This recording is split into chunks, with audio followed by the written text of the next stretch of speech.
Assalamualaikum warahmatullahi wabarakatuh. Saya Rianti Dia Hapsari, dosen di Program Studi Supervisor Jaminan Mutu Pangan, Sekolah Vokasi IPB University. Video ini dibuat dalam rangka memenuhi persyaratan untuk sertifikasi dosen. Pada kesempatan kali ini, saya akan menjelaskan salah satu mata kuliah yang saya ampu, yaitu mata kuliah pengendalian proses produksi pangan, di mana untuk mata kuliah pengendalian proses produksi pangan ini terdiri atas 1 SKS kuliah dan 2 SKS praktikum. Mata kuliah ini termasuk ke dalam kategori ACC atau Academic Core Course. Untuk deskripsi mata kuliah ini membahas tentang proses produksi berbasis bahan nabati dan hewani, titik kritis produksi, serta pengendalian proses produksi di industri pangan. Capaian pembelajaran lulusan prodi yang dibebankan kepada mata kuliah yaitu capaian pembelajaran lulusan nomor 2, yakni terampil mengendalikan mutu dan keamanan pangan seperti mutu fisik, kimia, mikrobiologi, dan sensori pangan. Untuk capaian pembelajaran mata kuliah atau CPMK terdiri atas 3 CPMK, yaitu CPMK yang pertama mampu menguraikan ruang lingkup dan prinsip pengendalian proses produksi pangan. Kemudian CPMK 2 mampu menguraikan dan mengendalikan proses produksi pangan berbasis bahan nabati, serta CPMK 3 yaitu mampu menguraikan dan mengendalikan proses produksi pangan berbasis bahan hewani. Mata kuliah ini terdiri atas 16 pertemuan, di mana pertemuan pertama akan mempelajari tentang bahan kajian, yaitu ruang lingkup dan prinsip dasar pengendalian proses produksi pangan. Pertemuan kedua, pengendalian proses produksi berbasis serealia. Pertemuan 3, pengendalian proses produksi berbasis kacang-kacangan. Pertemuan 4, pengendalian proses produksi berbasis umbi-umbian. Pertemuan 5, pengendalian proses produksi berbasis buah dan sayur. Pertemuan 6 dan 7, pengendalian proses produksi berbasis daging. Kemudian pertemuan 8 adalah ujian tengah semester. Kemudian pertemuan 9 hingga 10 akan mempelajari bahan kajian pengendalian proses produksi berbasis susu. Kemudian pertemuan 11 membahas pengendalian proses produksi berbasis ikan dan hasil perikanan lainnya. Pertemuan 12 yaitu membahas tentang pengendalian proses produksi berbasis telur. Kemudian pertemuan 13 hingga 15 adalah project based learning-nya terkait dengan pokok bahasan atau bahan kajian, desain SOP, proses produksi produk pangan berbasis nabati dan hewani. Kemudian diakhiri dengan pertemuan ke-16 yaitu ujian akhir semester. Mata kuliah ini terdiri atas kuliah dan praktikum, di mana untuk kuliah kita menggunakan metode pembelajaran seperti ceramah, kemudian ada diskusi dan juga studi kasus. Kemudian untuk kegiatan praktikum kita menggunakan metode pembelajaran kooperatif, di mana mahasiswa dibagi ke dalam kelompok, kemudian melakukan pengendalian proses produksi. Untuk kegiatan praktikum juga dilakukan metode pembelajaran project based learning di 3 pertemuan terakhir, di mana mahasiswa dibagi ke dalam kelompok dan mendesain SOP untuk pengendalian proses produksi pangan sebagai hasil proyek mereka. Untuk komponen penilaian dalam mata kuliah ini terbagi atas aktivitas partisipatif, hasil proyek, dan juga kognitif atau pengetahuan yang terdiri atas tugas, kuis, ujian tengah semester, dan juga ujian akhir semester. Masing-masing komponen penilaian memiliki bobot tertentu, di mana aktivitas partisipatif memiliki bobot 10%, hasil proyek 50%, tugas 6%, kuis 4%, dan UTS dan UAS masing-masing 15%.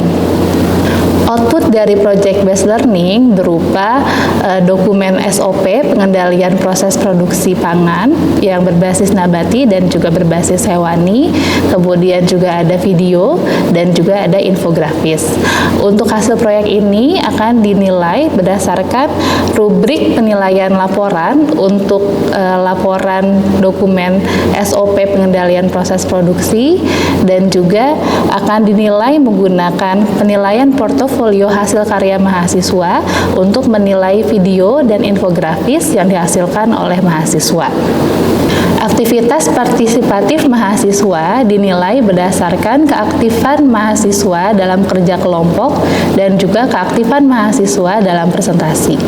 Untuk keaktifan mahasiswa dalam kerja kelompok dinilai menggunakan rubrik penilaian antara mahasiswa dalam kelompok. Sedangkan keaktifan mahasiswa dalam presentasi dinilai menggunakan rubrik skala persepsi penilaian presentasi. Berikut adalah proses pembelajaran dalam kegiatan kuliah di mata kuliah pengendalian proses produksi pangan. Ya, Assalamualaikum warahmatullahi wabarakatuh. Waalaikumsalam warahmatullahi wabarakatuh. Ya, selamat pagi semuanya. Apa kabar? Sehat? Alhamdulillah sehat ya. Nah, minggu lalu kita sudah belajar tentang pengendalian proses produksi apa? Daging ya. Nah, untuk yang hari ini, pertemuan ini kita akan bahas mengenai pengendalian proses produksi pangan berbasis susu, terutama adalah susu pasteurisasi. Nah, kalian sudah pernah konsumsi susu pasteurisasi belum? Sudah ya. Beli di mana? Supermarket. Oke. Rasa apa? Rasa coklat, rasa plain ya, ada macam-macam. Nah, untuk capaian pembelajaran dari materi ini adalah jadi nanti kalian mampu menguraikan dan mengendalikan proses produksi pangan berbasis susu dengan bertanggung jawab sesuai dengan spesifikasi proses. Nah, di sini definisi dari susu, yang dimaksud dengan susu di sini adalah susu mentah atau raw milk ya, berdasarkan SNI ya.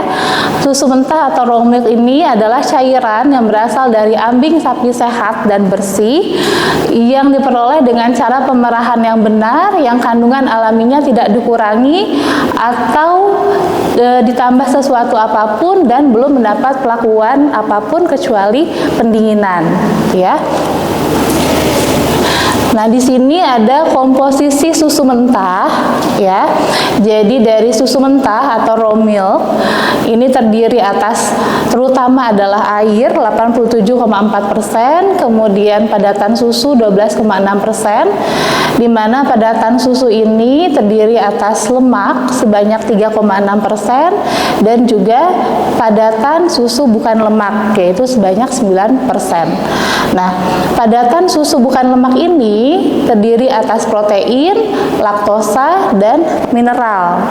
Nah, protein yang ada pada susu itu antara lain adalah kasein dan juga whey protein. Nah, SNI sudah menetapkan standar mutu untuk susu mentah ya yang ada pada SNI 3141 tahun 2024. Di mana di sini persyaratannya ada pada warna, bau, rasa, konsistensi yang normal, kemudian berat jenis ya 1,0270 gram per centimeter kubik minimumnya, kemudian ada kadar lemak minimum 3%, kadar protein minimum 2,8%, kadar bahan kering minimum 10,8%, kadar bahan kering tanpa lemak minimum 7,8%, kemudian uji alkohol 70% negatif ya. Ada yang tahu uji alkohol untuk mengetahui apa?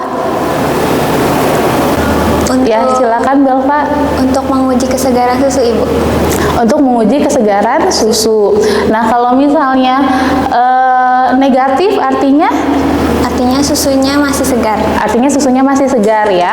Kalau misalnya positif, kalau misalnya ketika uji alkohol susunya menggumpal, itu artinya susunya sudah tidak segar. Dan juga ada pH ya, syaratnya 6,5 sampai dengan 6,8. Kemudian persyaratan lainnya, jadi susu mentah ini harus diuji residu antibiotiknya ya, dan harus negatif. Kemudian untuk persyaratan mikrobiologi, nah di sini angka lempeng total ya, di sini ada N kecil, C kecil, M kecil, dan M besar gitu ya. N kecil ini menunjukkan berapa sih jumlah sampel yang harus diambil. Untuk ALT ada 5 sampel yang harus diambil produknya. Nah, kemudian dari susu mentah tadi ya, ada 5 susu mentah, dan hanya 3 yang boleh angka lempeng totalnya berada di antara 5 kali 10 pangkat 5 koloni per gram sampai dengan 5 kali 10 pangkat 6 koloni per gram ya. Nah, misalnya ada susu mentah 1 sampel yang ALT-nya itu 5 kali 10 pangkat 7 koloni per gram. Nah, apakah ini memenuhi persyaratan mikrobiologi ini atau tidak? Tidak memenuhi ya, karena lewat dari yang M besar gitu ya. Nah, ini adalah proses produksi susu cair plain ya. Plain ini artinya belum ditambahkan perisa apapun ya. Nah, dari susu segar ini bisa dipisahkan ya antara bagian yang krim dan juga bagian yang skim milknya.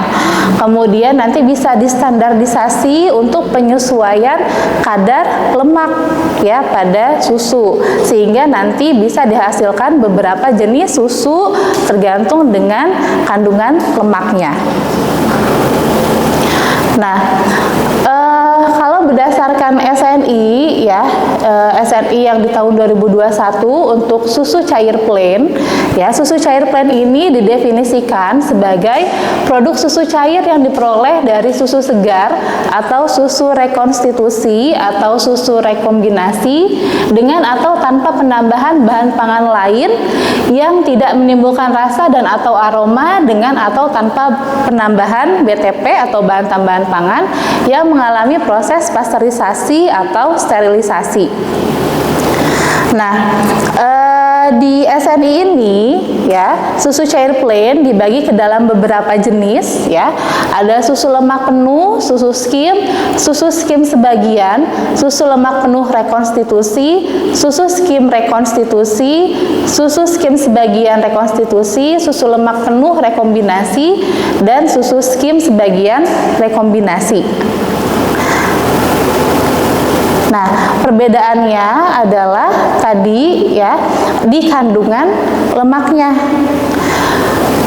Nah, di sini ya susu segar atau raw milk itu akan melalui proses disentrifugal separator ya, untuk memisahkan bagian krim ya, bagian krim dan bagian yang skimnya gitu ya. Ini berdasarkan perbedaan berat jenis ya. Nah, kemudian nanti akan bisa dilakukan proses standarisasi ya, pengaturan kadar lemak untuk menghasilkan susu dengan kandungan lemak tertentu gitu ya. Jadi nanti ada yang susu full cream atau lemak penuh, kemudian ada yang susu lemak sebagian ya atau partially skim milk, dan juga ada susu skim gitu ya. Nah, ini berdasarkan SNI 8984/2021 tentang susu cair plain. Ya, susu cair plain ini tadi ada susu lemak penuh, susu skim, dan susu skim sebagian. Kemudian juga ada lemak penuh rekonstitusi, skim sebagian rekonstitusi, susu lemak penuh rekombinasi, dan susu skim sebagian kombinasi. Gitu ya. Nah, kalau kalian lihat di sini ya, untuk susu lemak penuh itu yang tidak dikurangi lemaknya ya, yang tidak dikurangi lemaknya itu kandungan lemaknya minimal 3%. Kemudian untuk susu skim yang sebagian besar lemaknya dipisahkan, yaitu kandungan lemaknya maksimal 0,5%. Nah, sedangkan untuk susu skim sebagian, ini yang sebagian lemaknya dipisahkan, itu kandungan lemaknya 0,6 sampai 2,9%, gitu ya. Jadi kita bisa menghasilkan berbagai jenis susu dengan mengatur kandungan lemaknya. Nah, saya jelaskan di sini untuk yang proses pasteurisasi atau susu pasteurisasi. Nah, berdasarkan SNI 2018 ya tentang susu pasteurisasi adalah produk susu cair yang diperoleh dari susu segar atau susu rekonstitusi atau susu rekombinasi dengan atau tanpa penambahan bahan pangan lain dan atau bahan tambahan pangan yang diizinkan, kemudian dipanaskan dengan metode HTST ya, high temperature short time, atau metode holding atau metode lainnya untuk membunuh mikroba patogen serta dikemas secara higienis. Nah, di sini ada tahapan proses produksi susu pasteurisasi ya, mulai dari ada susu segarnya gitu ya, produksi susu segarnya, kemudian nanti ada pengumpulan, penyimpanan, kemudian pengangkutan ke tempat pengolahan susu berikutnya gitu ya, kemudian penerimaan dan analisis mutu dari susu segar, kemudian ada separasi, klarifikasi, dan sentrifugasi, kemudian ada pasteurisasi, kemudian ada pengecekan mutu setelah pasteurisasi, kemudian pengemasan dan distribusi. Nah, apa saja sih yang perlu dikendalikan di setiap tahapan proses produksi susu pasteurisasi? Nah, yang pertama untuk tahap penerimaan dan pengecekan mutu susu segar. Nah, untuk setiap kedatangan susu mentah itu akan dilakukan proses sampling yang dilanjutkan dengan pengecekan mutu. Nah, apa saja sih pengujian mutunya? Tadi disesuaikan juga dengan SNI susu mentah ya.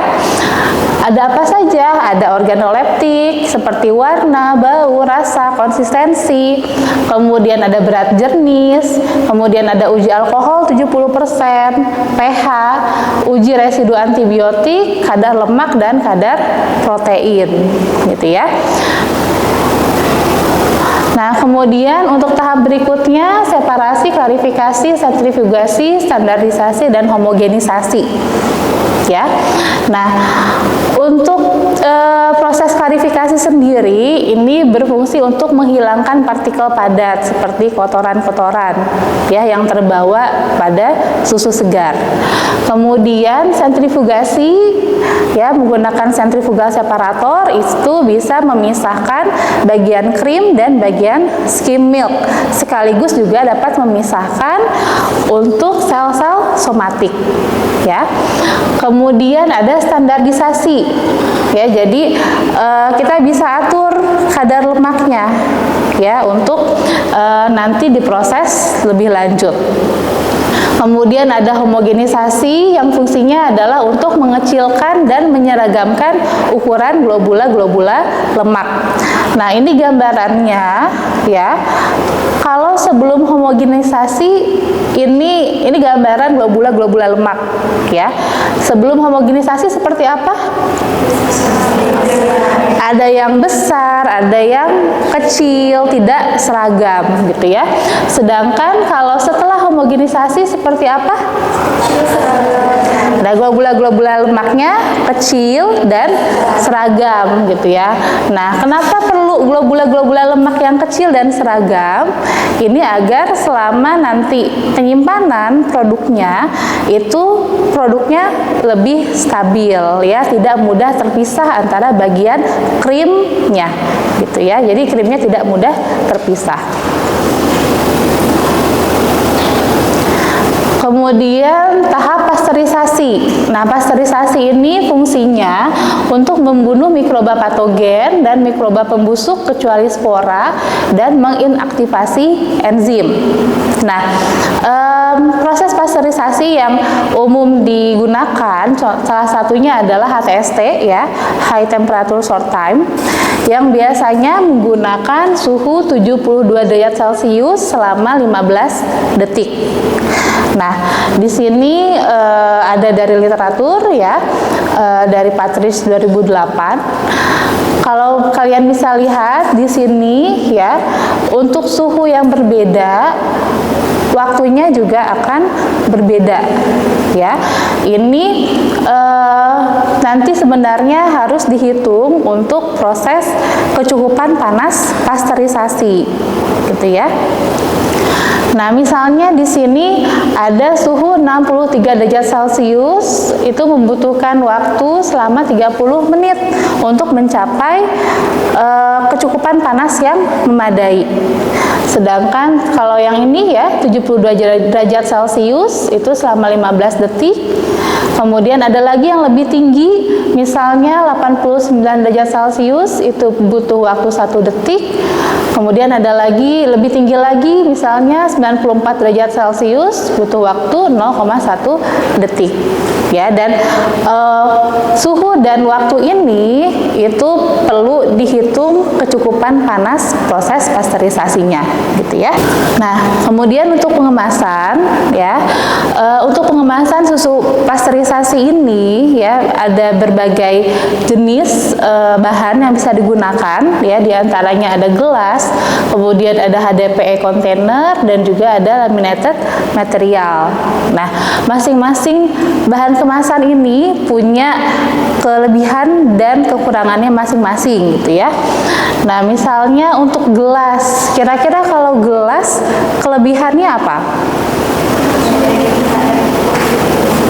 Apa? Ya, tahan suhu tinggi, kemudian inert ya, inert. Sedangkan kekurangannya apa? Mudah pecah, kemudian berat, kemudian juga apa? Mudah terpapar cahaya ya, karena biasanya kan transparan ya, kecuali kalau diwarnai gelasnya, gitu ya. Nah, kemudian kalau HDPE container, nah HDPE container ini untuk beratnya tentu lebih ringan ya dibandingkan gelas.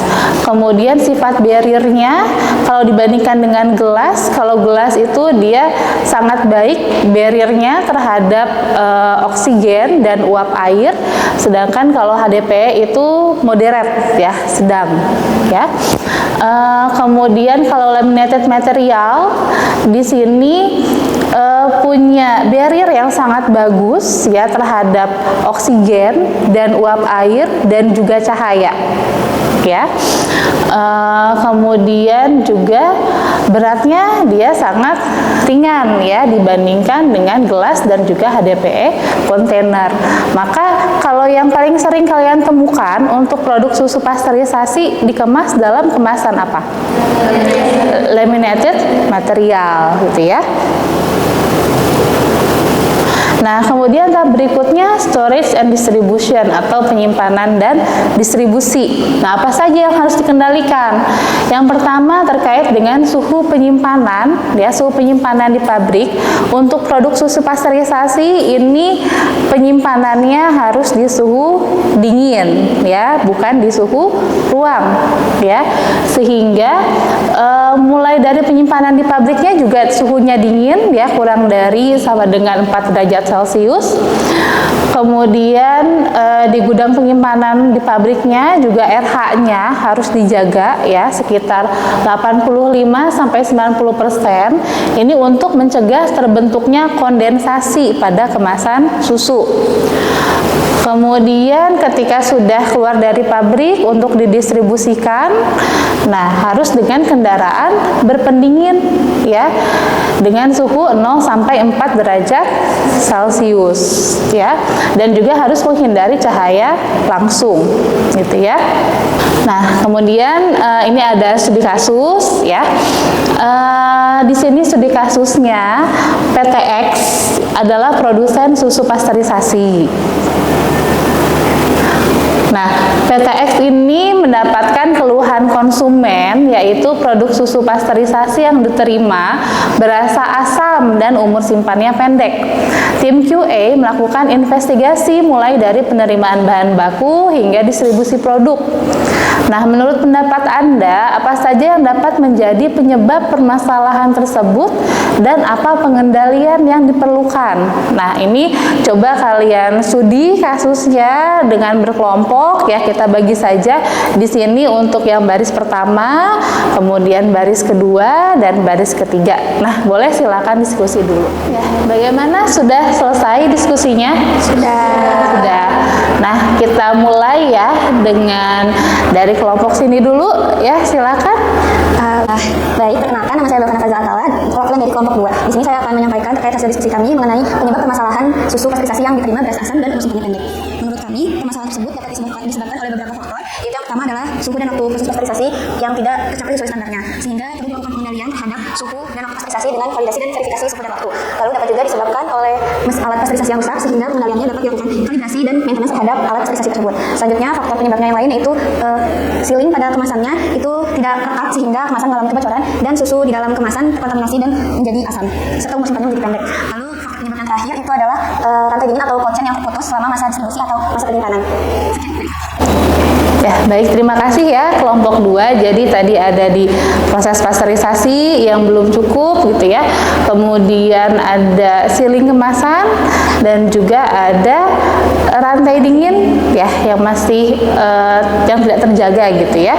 Kemudian kelompok berikutnya, berdasarkan hasil diskusi kelompok kami melakukan investigasi mulai dari penerimaan bahan baku, di mana seperti yang kita ketahui bahwa susu segar itu mudah terkontaminasi mikropatogen dan mikropembus lokal. Itu dapat terjadi mulai dari proses pemerahan bahkan hingga proses pengiriman. Nah, kemudian dilakukanlah pengecekan yang disesuaikan dengan spesifikasi yang ditentukan oleh perusahaan. Kemudian dilanjutkan ke proses pasteurisasi. Hal ini bertujuan untuk mengaktifasi mikropatogen dan mikropembus tersebut, yang dimana disesuaikan dengan standar suhu dan waktu yang telah ditetapkan. Apabila suhunya tidak tercapai, maka akan terjadi bakteri patogennya akan teraktivasi kembali, sehingga akan menyebabkan produk keras asam dan menyebabkan umur simpannya semakin pendek. Nah, selanjutnya dilakukan proses pengemasan. Apabila pengemasannya tidak terkendali dengan baik sehingga terjadi defek pada produk sehingga segel pada kemasannya itu terbuka, maka akan terjadinya kontaminasi silang. Maka penting dilakukan namanya quality control dan juga verifikasi mesin untuk meminimalisir kerusakan pada proses tersebut. Kemudian pentingnya pengecekan suhu pada selama proses distribusi agar terkendali, karena apabila suhunya itu di atas dari 4 derajat Celcius dan kelembapannya tidak sesuai pada rentan kelembapan 85%, maka akan terjadinya reaktivasinya mikropatogen tersebut. Terima kasih. baik ya. Nah, tadi mungkin saya notes ya untuk yang penerimaan berarti harus ada pengecekan untuk yang kedatangan bahan, itu pengecekannya harus lebih ketat gitu ya, jangan sampai untuk susu segar yang ternyata mutunya sudah tidak bagus itu jangan sampai diterima, jangan sampai lanjut ke proses pengolahan gitu ya. Oke. Ya, jadi dari proses pembelajaran tadi yang sudah kita lakukan, kemudian juga tadi ada studi kasus yang sudah didiskusikan, kita bisa ambil kesimpulan ya. Yang pertama, pengendalian ya, ini diterapkan mulai dari penerimaan bahan baku hingga distribusi produk akhir untuk menjamin mutu dan keamanan produk susu pasteurisasi gitu ya. Kemudian dalam proses produksi susu pasteurisasi, tahapan proses pasteurisasi yang merupakan proses termal itu sangat krusial, sehingga harus kita kendalikan ya suhu dan juga waktu pemanasannya supaya proses kecukupan panasnya itu memadai. Kemudian setelah proses termal, nah penting untuk kita menjaga agar tidak terjadi kontaminasi setelah proses atau post process contamination gitu ya. Jadi yang sudah diproses termal nih, ini kan berarti sudah sangat minim untuk mikrobanya. Jangan sampai terintroduksi lagi dengan kontaminasi mikroba gitu ya. Dan yang terakhir, penting untuk mempertahankan rantai dingin produk susu pasteurisasi selama penyimpanan dan distribusi. Nah, ini daftar pustaka yang saya gunakan ya. Ini bisa kalian baca, kalian pelajari. Kalau misalnya mau membaca lebih detail, lebih dalam, kalian bisa baca dari daftar pustaka ini, gitu ya. Nah, itu materi kita hari ini ya, saya cukupkan. Terima kasih banyak. Semoga dapat bermanfaat. Wassalamualaikum warahmatullahi wabarakatuh. Waalaikumsalam warahmatullahi wabarakatuh. Terima kasih, Bu. Iya, sama-sama. Demikianlah rekaman proses pembelajaran pada mata kuliah Pengendalian Proses Produksi Pangan di Program Studi Sarjana Terapan Supervisor Jaminan Mutu Pangan Sekolah Vokasi IPB University. Video ini dibuat untuk PDD UKTPT bidang pengajaran dalam proses sertifikasi dosen. Akhir kata, wassalamualaikum warahmatullahi wabarakatuh.